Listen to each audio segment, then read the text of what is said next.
First of all, you can't really expel people who you haven't militarily defeated.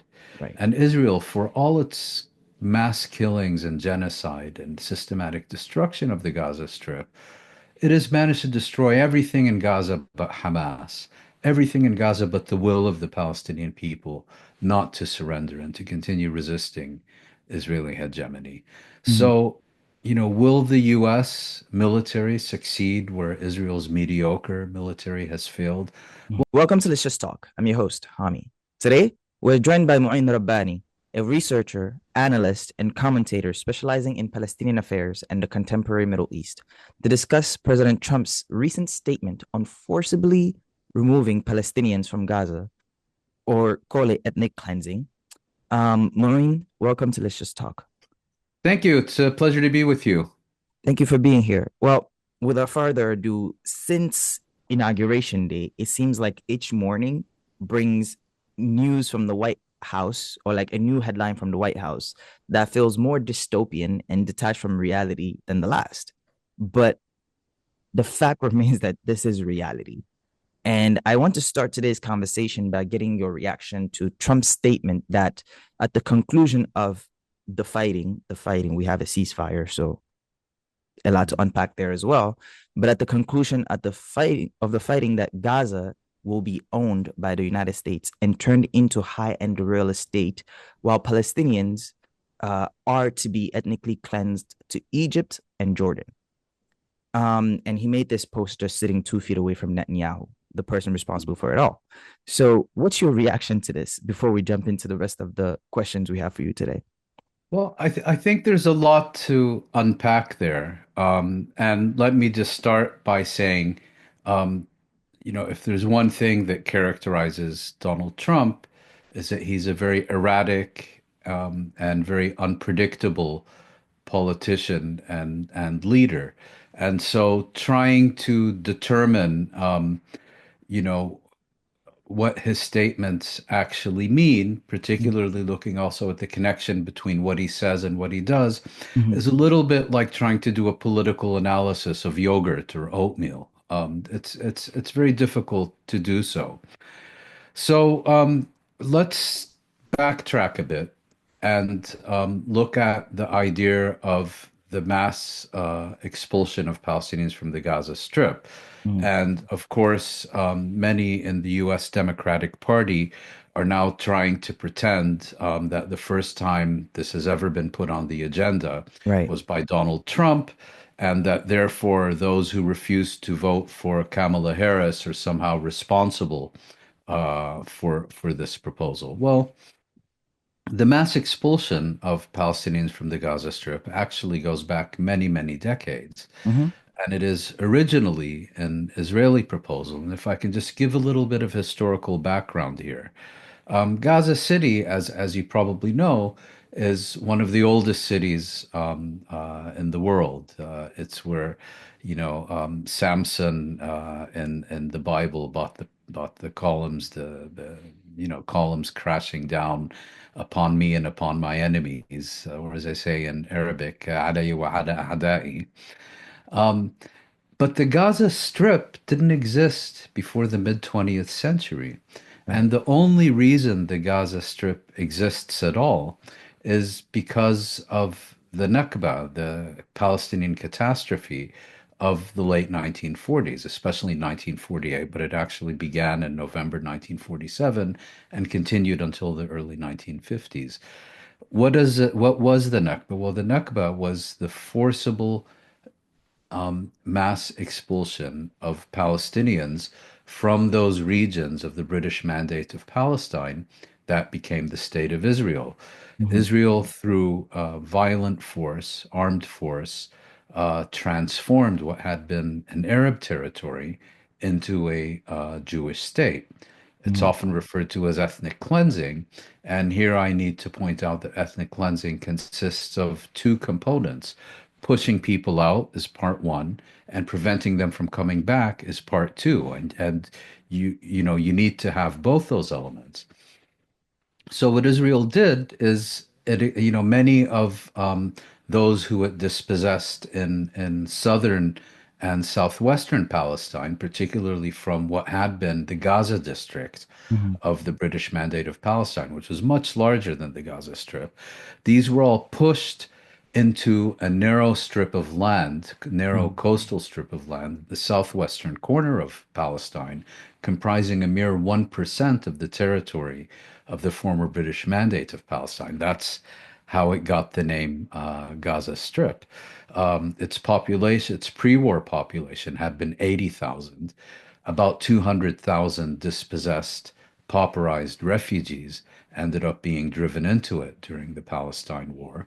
Mhm. And then it was essentially sealed off so that none of these refugees could return to their former homes that were typically within walking distance of the Gaza Strip.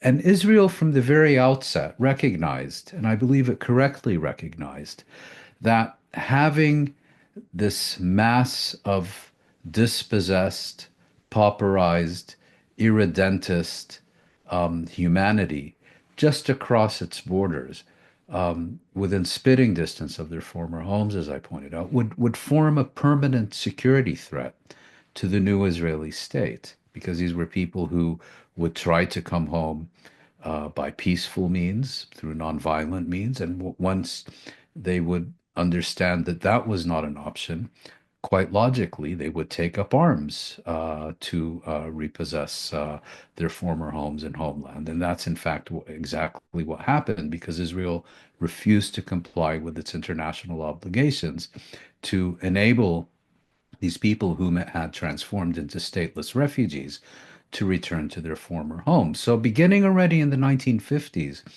Israel put forward various proposals and initiatives to remove the population of the Gaza Strip, or at least much of the population of the Gaza Strip, and particularly the newly refugee population in the Gaza Strip, even further from Palestine.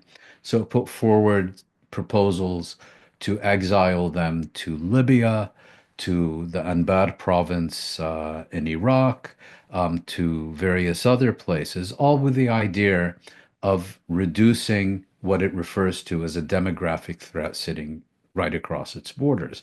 And it's Mhm. important to recognize we're talking here about almost immediately after the establishment of the Israeli state and about the period of 2 decades before Israel's occupation in the Gaza Strip began in 1967. When Israel occupied the Gaza Strip in June of 1967, it continued with these proposals. It at one point had a scheme, an agreement with the neo-Nazi dictatorship of Stroessner in Paraguay, to exile tens of thousands of Palestinians from the Gaza Strip to Paraguay. It forcibly expelled a few thousand Palestinians from the Gaza Strip, along with their families, to the Sinai Peninsula of Egypt, which at the time was also occupied by Israel. Um, about 250,000 West Bank and Gaza Strip Palestinians were dislocated during the June 1967 war, and Israel prevented them from returning to their homes. And in fact, the June 1967 population of the Gaza Strip did not recover its levels as a result of these measures until the early 1980s. This is something that's often overlooked. So you had all these proposals, and then in the 1980s, mainstream Israelis and Israeli elites appear to have concluded, that this was given the changing world and new standards of humanitarian law and scrutiny by the international community and so on.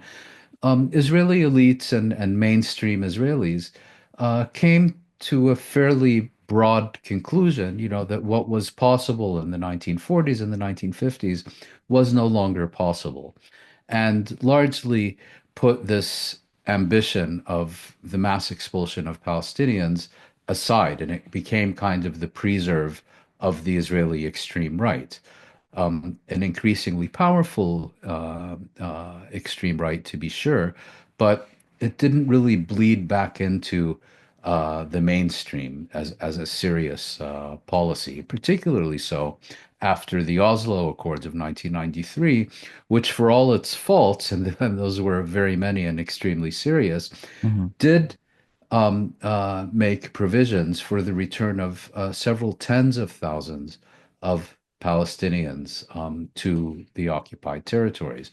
Then you have the Palestinian attacks of October 2023. Israel responded with a kind of genocidal hysteria and frenzy to these attacks. And almost immediately, the mass expulsion of every last Palestinian from the Gaza Strip was back on the agenda. It was on the agenda of the government, it was on the agenda of Israeli elites, and it became once more a mainstream position within Israeli politics and society.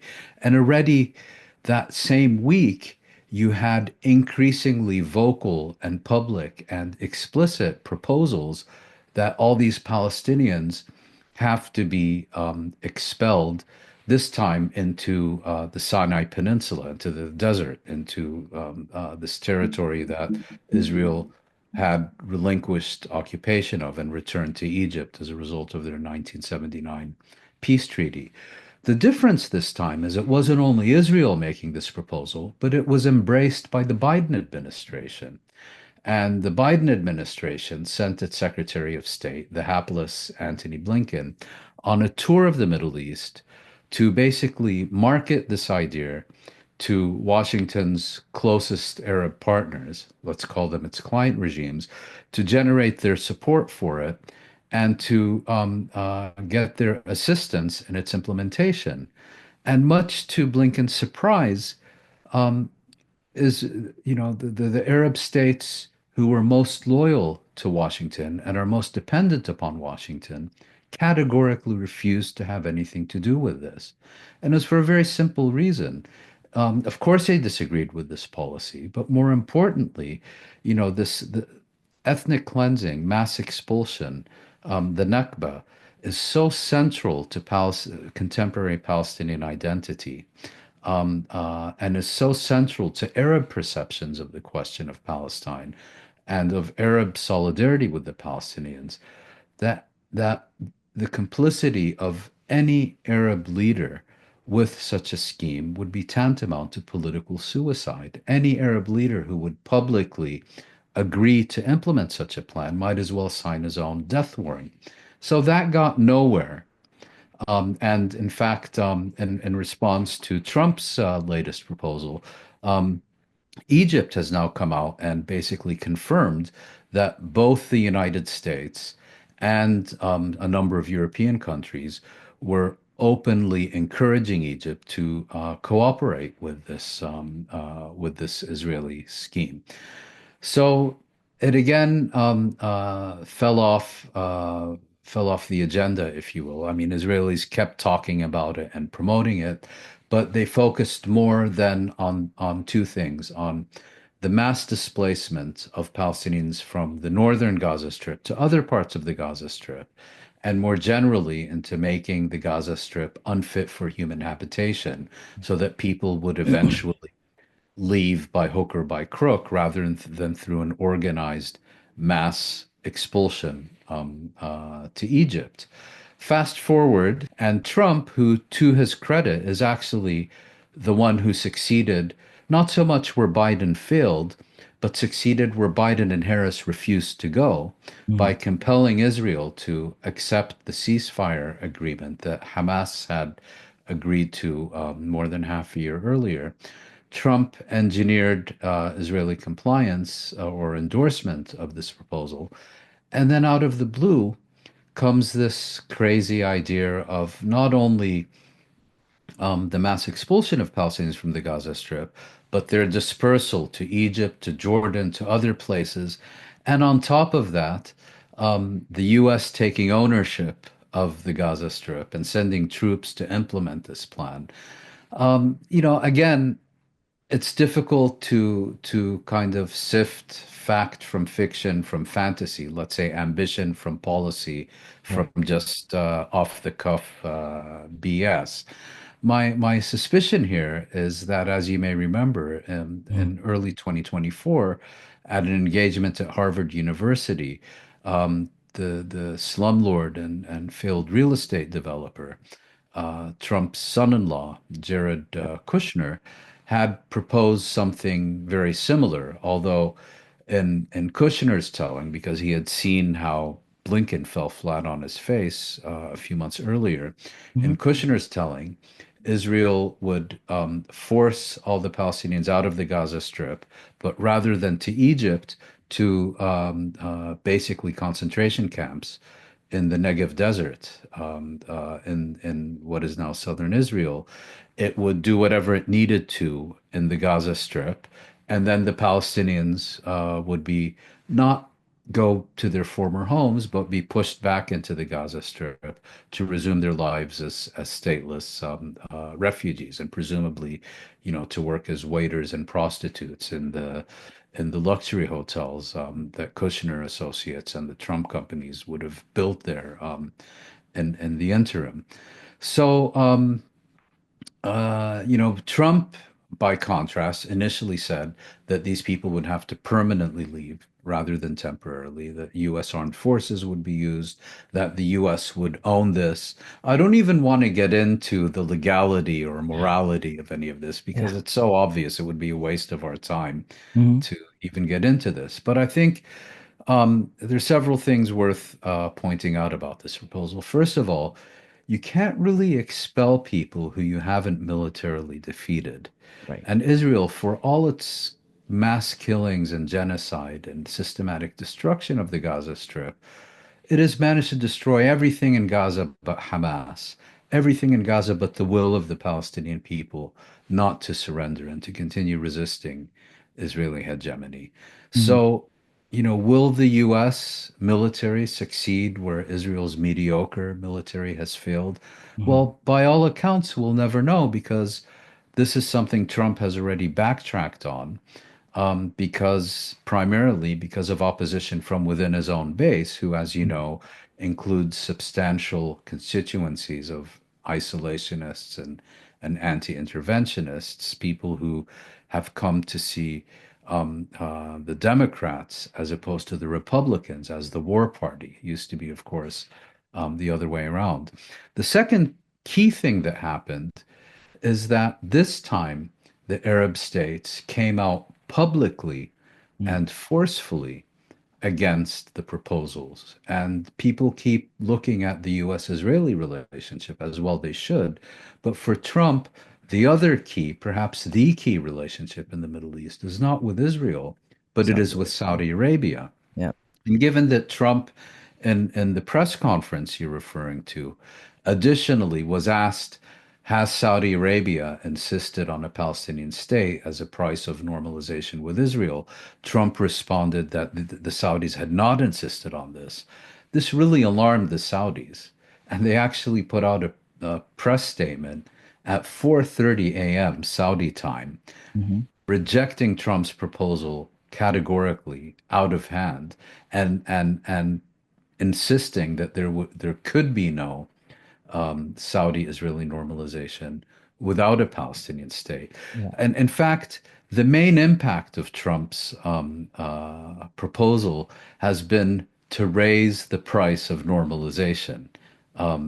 He's made it that much more difficult Mm-hmm. for Arab states to enter into relations with Israel without getting something very tangible in return. But having said that, mass forcible expulsion has again been normalized and put on the agenda. And Mm-hmm. I think the broader, just to conclude, two broader points that should be understood about this. Mm-hmm. First of all, it's part of a concerted, systematic, orchestrated campaign to transform the question of Palestine from a fundamentally political issue Mm-hmm. about the right to self-determination of a people, of a Mm-hmm. dispossessed and occupied people, to transform that into a humanitarian question. In other words, the problem for the Palestinians is not their denial of their right to self-determination. It is not the Israeli occupation. It's Mm-hmm. jobs, it's food, it's housing. Pretty much the way Western states looked at the Palestinians between the Nakba of 1948 Mm. and the emergence of the Palestinian guerrilla movements in the wake of the 1967 war. You may remember that UN Security Council Resolution 242 and 338, for example, don't even refer to the Yeah. Palestinians by name. It refers to a The just Arabs. resolution of the Yep. refugee problem. In other Yep. words, we need to deal, these refugees need to be given a home, need to be given a job, need to be given an education, but it's not an issue really that has any political and certainly no national political dimension. So there's an attempt to retransform it into a humanitarian issue. And I think that is quite dangerous, Mm. obviously. The other point is that once again, you know, Palestinians are not even being consulted Right. about this. Yeah, of course, Trump says everyone he's talked to instantly fell in love with this idea. Uh, it's like saying Beauty and the Beast fell instantly in love because it's quite clear, people have gone out of their way to reject this, but in his little fantasy world, of course, Trump will say that everyone loved it. But the point I'm trying to make is that no one consulted the Palestinians because, of course, you don't consult Palestinians about their future. You consult Israelis, you consult Europeans, you consult Americans, and then you propose a future for the Palestinians that primarily serves not the Palestinian national interest or even the interests of the Palestinians in the Gaza Strip, but rather Israeli and Western interests. And now you have this, crazy David Friedman, the U.S. ambassador to Israel during Trump's first term, basically saying that Palestinians are begging for this proposal to be implemented. And then also once again, the idea that you resolve challenges facing the Palestinians not by ensuring them their rights, certainly not within Palestine, but by removing them outside of Palestine. So the whole proposal is dead in the water. It's stillborn. It's not going to go anywhere because it cannot be Mm. implemented. But let's assume for the sake of argument that it is. Mm. Is that really going to change anything? I mean, we have a historical record here. In 1948, over three-quarters of Palestinians who resided in the territory that became the State of Israel were expelled and were not allowed to return.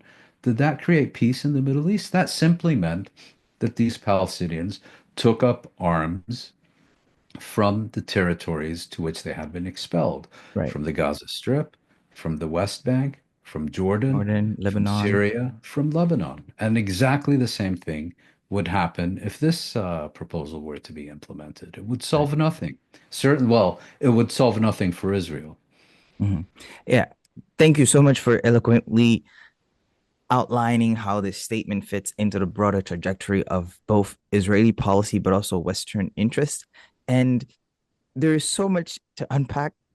It's hard to know where to begin, but we have to point out the cognitive dissonance that exists when the president of the United States, we who are responsible for funding the destruction, the mass killing of Palestinians, then tells the person who implemented those policies that they're going to remove Palestinians from their land because the place is uninhabitable and because it has real estate value.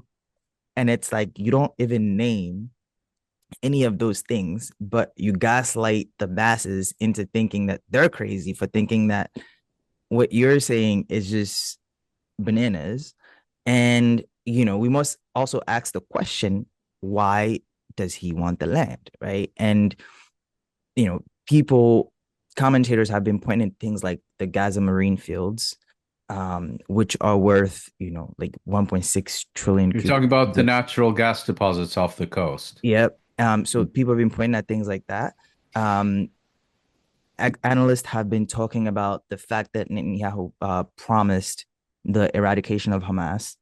And now this is Trump's way to give him face to go back to Israel and tell the people, we're going to get the Gaza Strip. one way or another. So let's just keep going through with the various phases of um of the ceasefire deal because they're in phase one now. But essentially, this plan kills any prospect of a ceasefire if it were to go through.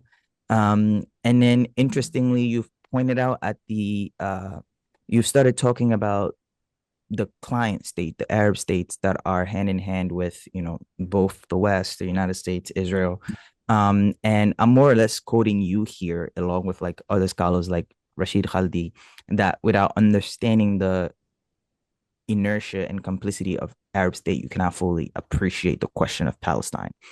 Um, and so, there were reports that when Blinken was going up to Sisi in Egypt, he was open to the idea, but the military was just like, this is going to lead to a complete collapse of um, the Egyptian regime. So I'm wondering if you could say, just this could be an episode within itself. But I'm wondering if you can say a little bit more about what you and scholars like yourself mean when you talk about the complete collaboration of Arab states when it comes to the question of Palestine and how they give lip service to the issue to the masses and to their people who tend to be pro-Palestinian, but in terms of policy and action, or should I Mm. say inaction, there's a lot of that going on. And the Yes. last point I will make is about Democrats and the lip service that they're giving to this because Trump is the one saying it now. And for the past year, we watched them unilaterally support anything that the Biden administration has done, along with our European allies.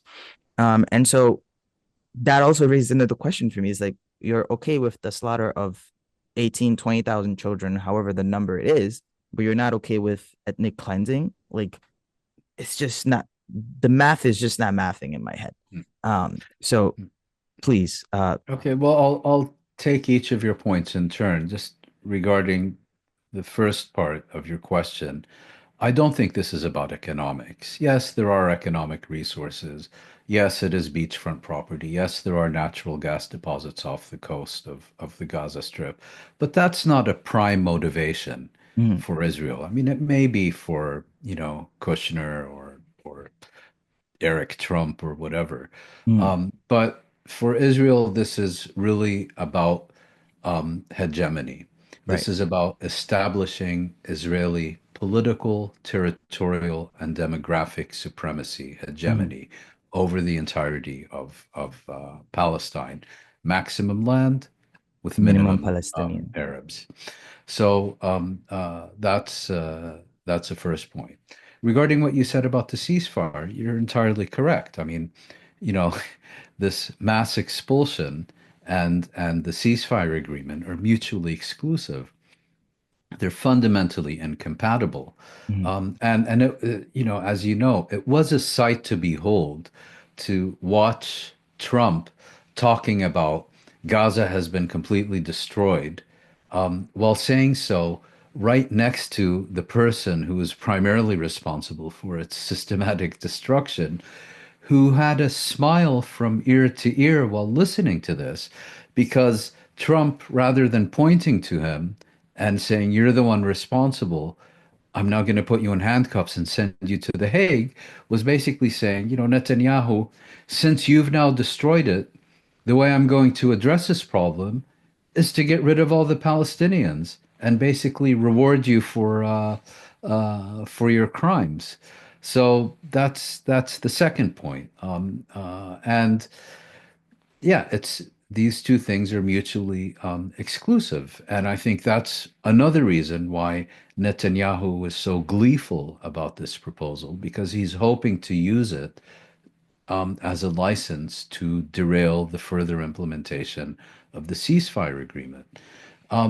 You raise an absolutely crucial point about the Arab states. As you may know, during the past 15 or so months, people often sought to contrast Biden with Ronald Reagan, and the incident that they typically uh, present is when Ronald Reagan called the Israeli prime minister at the time, Menachem Begin, during the Israeli siege of Beirut and told him, I've seen pictures of children burnt to a crisp.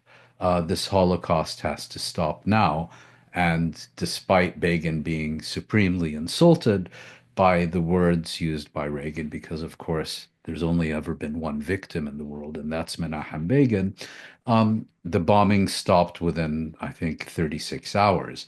But Mm-hmm. that's only part of the story. The reason that Reagan called Begin at the time was not because of the pictures that he has seen, which, of course, unlike the images of the 40 beheaded babies Biden repeatedly referred to, in this case, there were real pictures of real victims of real murder. But what happened actually at the time was that Reagan received a call from his closest Arab ally, the Crown Prince of Saudi Arabia at the time, Prince Fahd. Mm-hmm. And Prince Fahd basically told Reagan, you are putting your Arab allies in an increasingly difficult position. We're beginning to get concerned about the security and stability Mm-hmm. of our own regimes, of our own rule, if this continues, because Arab public opinion has gone past the boiling point Mm-hmm. about this, and it's becoming increasingly difficult for us to keep it in check. So, Mm-hmm. please intervene with our mutual friends in Tel Aviv and get them to stop this. And Reagan got the message, and the next day he called Begin, and the bombing stopped. What you've had during the past year is a completely different situation Mm-hmm. where the Arab governments have been completely inert. They Mm-hmm. have assumed the role of passive spectators at best, um, while, not even withdrawing their ambassadors. You look at the Palestinian Authority and the West Bank. It has continued security cooperation Mm-hmm. with Israel from the very beginning of this genocide up until today. Egypt and Jordan have done nothing to basically send a clear message that their peace treaties with Israel could be affected by this genocide. The governments that more recently normalized relations with Israel, United Arab Emirates and Morocco and so on, have effectively been cheering Israel on. So, there's been a complete inertia from the Arab states during the past year. And I won't really get into the reasons for that. A lot of it has to do with changes in the region Mm-hmm. during the past 2 decades, and a genuine fear that if they do anything to satisfy their public opinion, that especially in the aftermath of the Arab upheavals of the past decade, Mm-hmm. that their publics will then view them as vulnerable to popular demands and start demanding domestic changes and transformations as well. And Mm-hmm. also, these regimes on the whole have become much more narrowly based, much more brittle, much more dependent on Washington and the West and on Israel than they were in decades past. But I mean, the point I want to make is that I gave you the example of Reagan. Mm-hmm. Before that, we spoke about how it was primarily the Arab states that nipped this latest Trump proposal in the bud through their direct and public and forceful response. And what that demonstrates, beyond any doubt to me, is that these same governments could have, at any point during the past 15 months, ensured that even someone as passionately and fanatically devoted to Israel as Joe Biden, and there's no comparison, just for the record, you know, his passionate attachment to Israel um, exceeds by orders of magnitude any attachment that Trump has to Israel. Let's be clear about that. But even him would have been susceptible to Arab pressure, diplomatic pressure, threatening to use the oil weapon, whatever. They at any point during the past 15 months, just as all it would have taken from Biden would have been one phone call to Netanyahu to put an end to this. The Arab states could have used their leverage to bring this to an end and chose not to. Yeah.